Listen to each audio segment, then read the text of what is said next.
issues is that the district is ill-equipped to deal with those issues and refuses to acknowledge that they exist. And then when they're offered help and offered suggestions, they kind of quip at that and say, well, we don't really need that. We're good. We're going to go do this other thing. What they'll do is they'll pick a fiery issue. So it'll be LGBTQ rights right now. So they create safe spaces for LGBTQ kids and think that that solves a problem. It doesn't solve the problem of the bullying of those kids. My son is in a pilot class this year at the middle school, and the social studies class is kind of self-directed. And he was in the class probably talking because he's a talker. He's number 4 or 5, so he gets a lot of practice talking at home.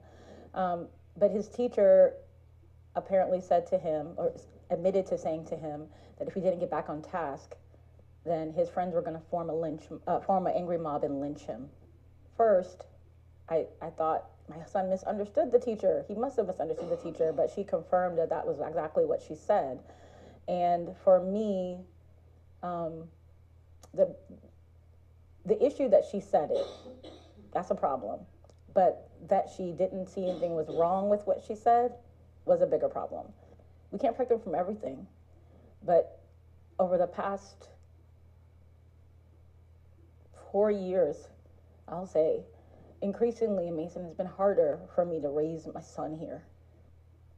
Maybe all that I have been doing to try to make Mason a better place to live for all children and all people wasn't ever going to happen.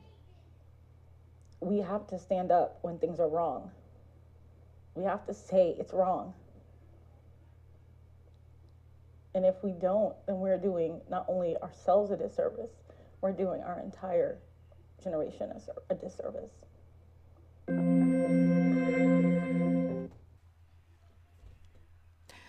Hey guys, it's Nicole here, back on this Friday night. I hope you guys are all doing good out there, and welcome back to Nicole's View. So I saw this story yesterday. I wanted to speak on it, but I was like, I just can't do it right now. I don't have the strength. Give me the strength. I just don't have it, but I'm going to talk about it eventually. So I feel pretty decent to talk about it. You know, when I do these stories, when I'm reading them, and you start to do them more often, I feel like it starts to mess with your psyche. It starts to do something to you. So sometimes if you see me take a break for a few days, because sometimes these stories actually wear on me. They do wear on your soul, because you're sitting up here and you're just saying to yourself that still in this day and age, we're dealing with this monster. We are dealing with this demonic, atrocious monster called white supremacy. And it does something to the Black spirit. But we keep fighting. We keep letting these devils know, leave us alone. Leave us in peace. But they just can never do that. They never can. Look at this story. Now it says, mother wants teacher removed for telling Black son he might be lynched for not focusing. Lynched. That is no joke. The fact that she would use the word lynch like it's nothing. Not tell the boy, hey, if you don't pay attention, you're gonna get detention. If you don't pay attention, I am going to reach out to your mother. If you don't pay attention, you're going to go to the principal's office.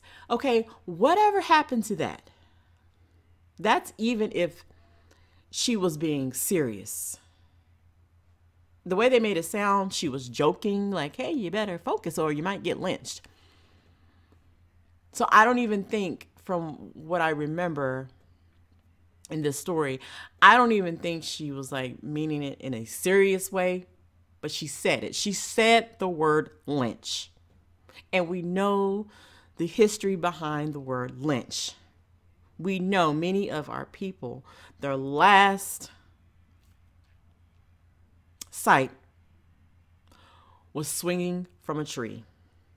Now,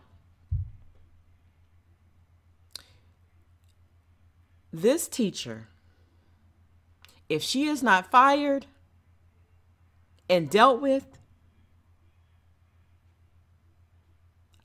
man, it would be a crime. And in my opinion, this is a crime. This is psychological warfare. This is a crime. Okay, there's no getting around it. To continue to racially bully us. Then you wonder why. We have stories like out of Michigan where black people, they snap and they just start killing folks. And I can't blame them. I really can't. How much more do you expect us to take as a people? Okay, so an Ohio woman, where else?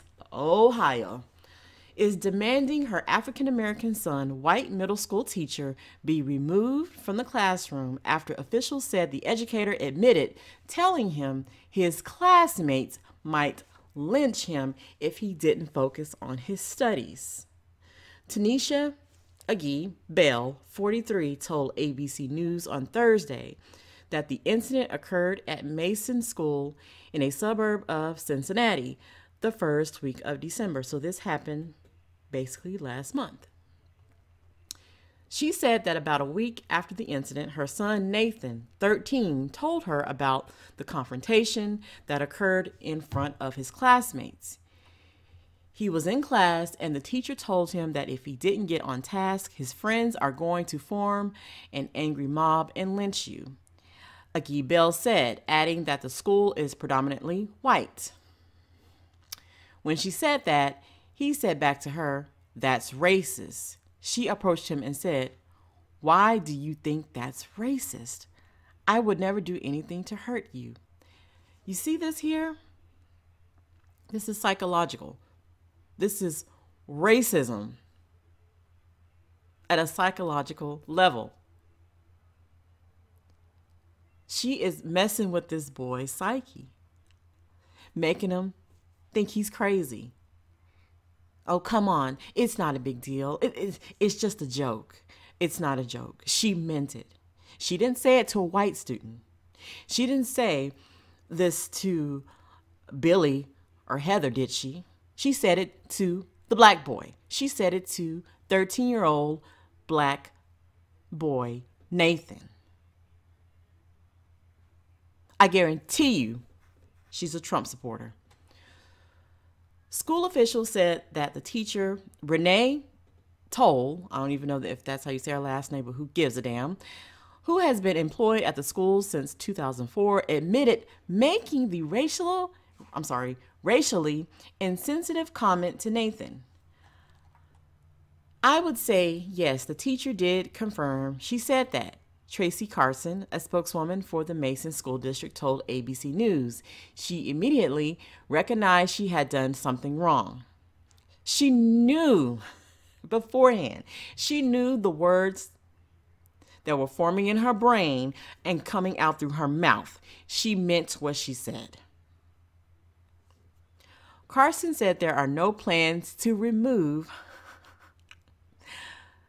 Thole from the classroom, but a letter of reprimand has been placed in her personal file. This teacher is allowed to go back in that classroom. Now, do you think if she said that to a child who may be Jewish? What if she said, "John, if you don't pay attention, your friends are going to throw you in an oven"? You think she'd still be in that classroom? Are you kidding me? You shared that you realize that you cannot take that moment back, but you can only strive to make it a teachable moment for you and the students with your actions, reads the letter of reprimand, which the school district released to ABC News. The letter goes on to read, be advised that future instances of problems in the areas we have discussed may warrant further disciplinary action to be taken against you that may lead to termination of your employment. And she cannot be reached for comment. So nothing is going to happen to her. She got a warning, basically. She got a slap on the wrist. Where is the outrage? Like I said, if this was a Jewish child, there is absolutely zero way she would be in a classroom. The ADL and every organization across this nation, hell, across this world, would be on that school district's ass. I'm heated, folks. I am heated reading this. Oh, Jesus. Let me calm down. Agi Bell, a member of the school district's diversity committee, said Nathan waited about a week before telling her what had occurred. She said as soon as she heard, she emailed Thole and later spoke to the teacher on the phone, demanding she apologize to her son in front of his class. She said she wasn't convinced that Thole, who is in her 30s, fully understands how offensive her comments were. No, Mom, she knew exactly how offensive her comments were.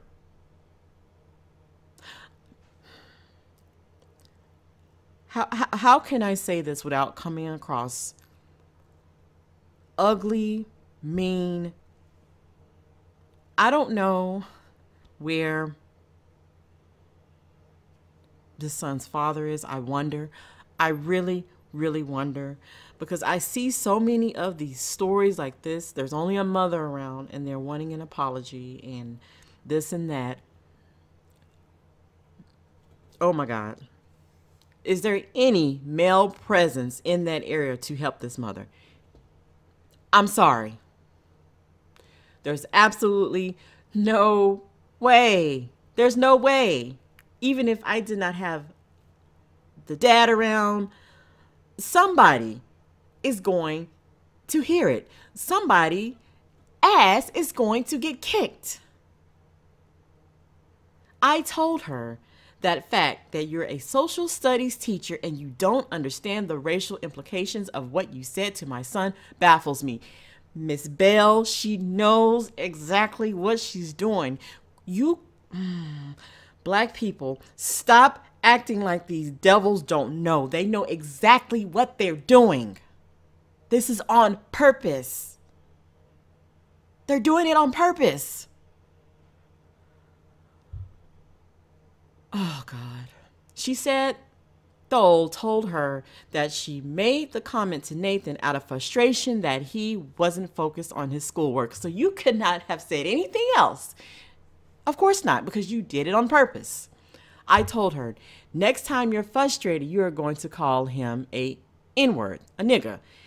Agi Bell said Nathan told his mother that Thole did apologize to him in front of his classmates, saying she was sorry you're offended by what I said, but nothing further. Agi Bell said she won't let the issue rest until the school district does more to discipline Thole other than giving her a letter of reprimand. Okay, well, I like the fact that at least she's not giving up. She said she has gotten her son removed from Thole's classroom. Good. Gail Kiss Klein, superintendent, Mason City Schools, issued a letter to parents on Thursday addressing the issue. We have seen an uptick in the number of racially and culturally insensitive comments in our schools and community. Sometimes these are said out of genuine ignorance. No, they're not. They're said on purpose. Kiss Klein wrote, as a district, we want to be very clear, racial slurs or any behavior that discriminates against others are not acceptable. When adults act in a way that is not in line with our values, we lose trust. In our district, we take corrective action to address these situations, but we need to do more. No, you can do more. You could have fired her and made an example out of her. That is complete and utter bull. Okay? Bull. And this is a reason why many black people are taking their kids out of these public schools, and they are either personally homeschooling their kids or trying to get them in schools where it is mainly us, predominantly us. Because see, I can't with this. I really cannot with these stories. God, you guys don't know how much I've had to sit up here and contain my anger and not just go on a cursing rant, because it's just amazing. Where is everybody? Where are these black groups? Where is everybody?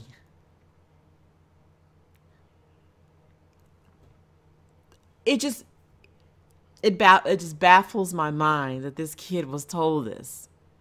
Knowing the history of this country, knowing that black men and black women were lynched from trees, knowing that their body parts were cut off, not all, but a lot, knowing that our ancestors suffered. And this devil gets to keep her job with a slap on the wrist. This is America. This is white supremacy in full force. This is what our kids get. And I don't blame anyone out there for taking your kids out of these devil's arms and taking reign and teaching your own kids. If you can do that, do it. Do it, do it, do it. Because this is so dangerous.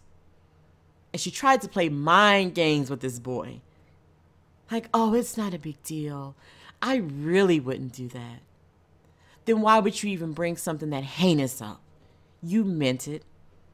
I wish nothing but pure hell on her. Lynching is no joke. Our people died. That was the last word some of our people heard.